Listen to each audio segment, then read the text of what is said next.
I would have thought Jacinta Price would be perfect for One Nation. I mean, she said yesterday Conservatives need to restore cheap energy, bring back industry, stop mass migration, build houses instead of tower blocks, cease the indoctrination of kids in classrooms, deter China, revive national pride.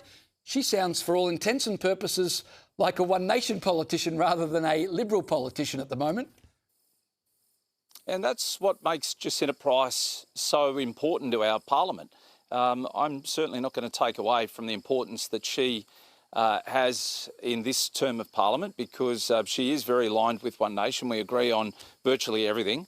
The thing that Jacinta needs to consider is when she does speak up, she often gets slapped down by colleagues within her own party, as we saw during the last federal election when she said, let's make Australia great again. And she was hailed down in a shower of bullets from her own people and some within the media. She was also slapped down when it came to discussing immigration numbers from certain countries. So, look, that's for Jacinta to consider. I'm certainly not going to take anything away from how good she is as a Member of Parliament. I think the Liberal Party themselves should rethink leaving her on the back bench. I think she's got something to offer, and we need to be pulling together on the right, not trying to divide each other, because if we are to get rid of this disgraceful Labor Greens government, we have to talk positive about one another, not in negative terms. So I say all credit to Jacinta. James, of course, the Coalition have made up today, but News Poll has just come out. One Nation's primary vote now up to 27%. The Coalition have plunged to 18%, and Labor is even up by 1 point to 33%. So despite the... now, that poll, of course, is taken before the announcement today that the Coalition is back together. Good news for you, 27% primary vote is incredible. How do you think the Coalition's reconciliation will affect One Nation's popularity? Will people start to drift back to the Coalition now they've reconciled? Look, they've got a lot to prove, not just to themselves, but to the Australian people. A marriage of convenience is not one that I would suggest is good for the Australian people. In some respects, I would have liked to have seen the National Party go their own way and be able to speak honestly and openly about the issues that impact upon many of their voters in regional Australia.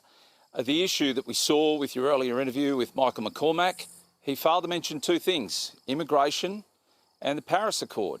Two of the very, very issues that the Australian people have had a gutful of. And it just makes me consider what is in this deal between the National Party and the Liberal Party that stops Michael McCormack from talking about those very two issues. You also hear in the background that this marriage or kiss and make up was, pardon me, there's bugs around here, I just swallowed one, but a lot of that has something to do with the fact that some of their former front bench members are going to miss payments on their properties that they've got because they can't afford to keep up with the three home loans that they've got for investment properties. Now, that's not a reason to get back together.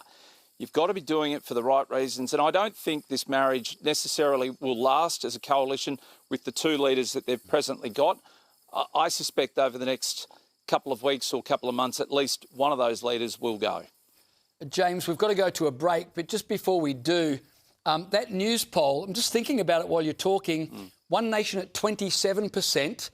What's more remarkable, your 19% lead over the Coalition or the fact that you're only 6 percentage points behind the government? I think what we've got to take from this is the fact that we are gaining on Labor. Again, I say this, the right must unite in order to defeat a Labor Greens coalition government that is destroying Australia. A third term may very well put us on a trajectory that we, as a country, may never, ever be able to turn around. I don't want us to become the next Venezuela, the next Argentina, because it's taken a hell of a long time to be able to pull that back.